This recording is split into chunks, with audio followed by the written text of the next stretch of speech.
Kung alin po yung kwan. 1. Kinilabutan ako ah. 2, 3, 4, 5, 6, 7, 8, 9. Naiyak na ako. Sariwakwakan na!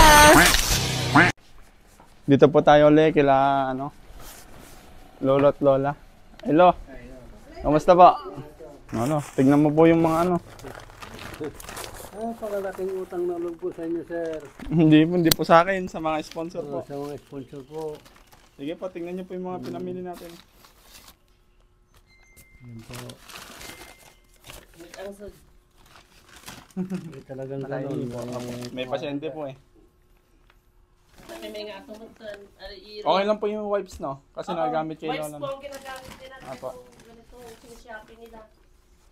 Saka alcohol po, ano?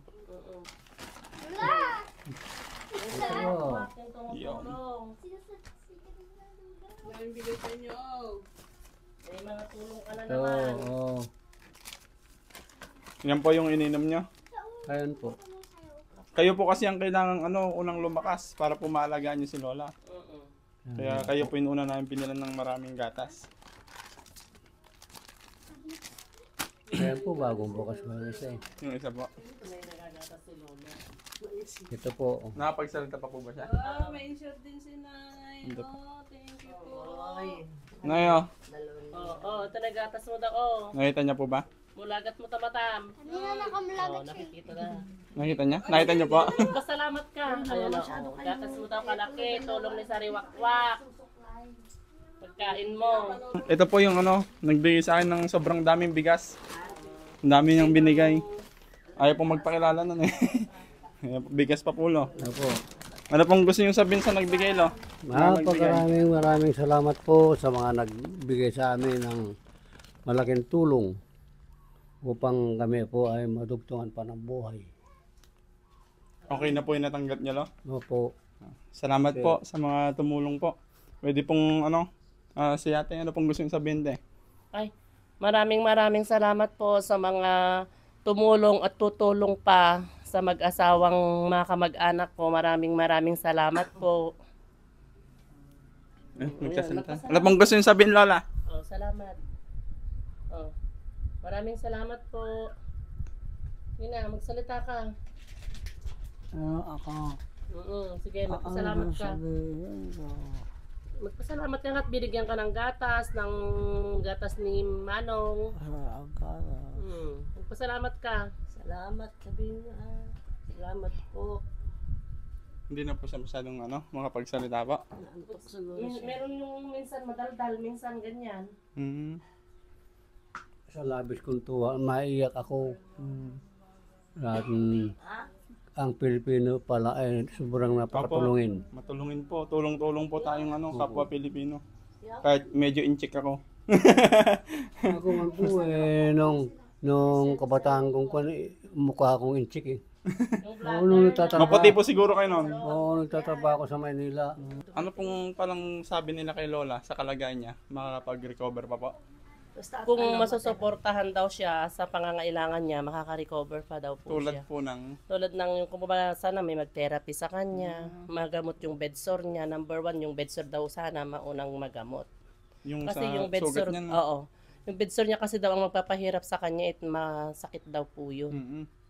Kaya yun dapat ang unang magamot. Kanina, binihisan Sabi nila, nila po tinagilid nila. Parang every 2 hours yata tinatagilid yun. Tinagilid ko siya kanina. Tapos sinugasan nila ng bayabas. Tapos nililinis nila. Apo. Tapos tinatagilid. Ayan po, lo.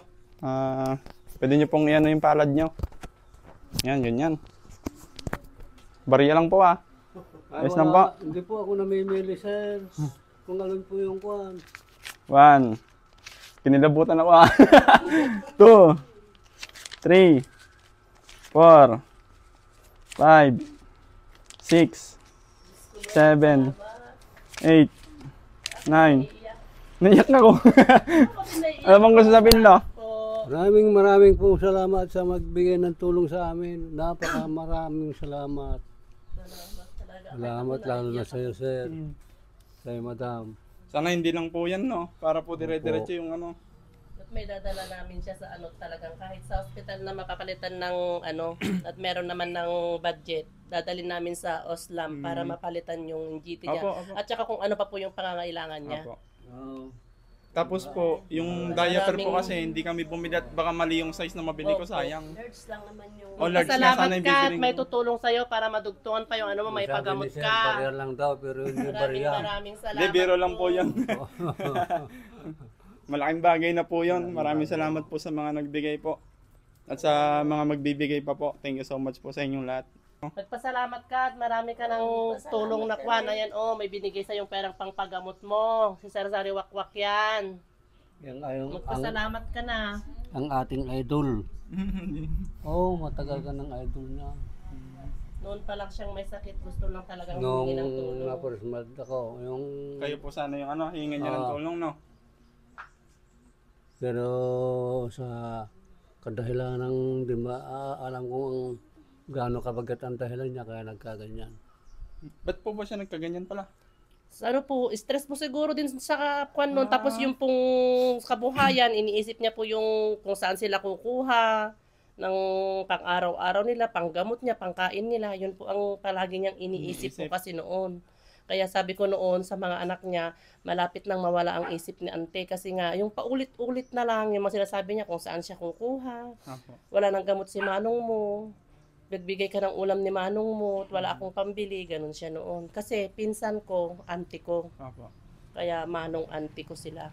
Ah, si ate naman po. Siya yung bunsong anak. Ay, kayo po yung anak? Siya yung nag-aalagang kasama nung kwan. Apo. Ang hinahanap po kasi ng mga nagko-comment yung anak. Eh sabi ko naman po, Kasi may walang lagnat wala siya din naman noon. po yung mga ano. May trangkaso siya nung hindi unang punta nyo, may trangkaso siya, hindi siya Hindi nagkapag ako lumalapit. Akala ko po lalaki yung nandito. Hindi, yung sa likod. Yung sa trabaho yun. Tapos siya po yung nawala ng asawa. Oo, yung namatay ang asawa. 5 din ang anak niya, single mom siya. Single mom po. Simula nung na ganyan si nanay, hindi na rin ako nakapagtrabaho dahil nakatutok nga sa kanila. Saka yung anak niyo pa po, no? Tapos may mga anak din ako, Dami, no? estudyante. Mga bata pa po. Malalaki naman na sila. So lang, siyempre, kailangan mo rin kasi kasuhin yung mga bata. Nag-aaral yung dalawa niya eh. Ayun. Sige po lang, ano pong gusto niyo sabihin po ulit sa mga tutulong pa po? Maraming salamat po sa mga tutulong at tutulong pa sa aming pamilya.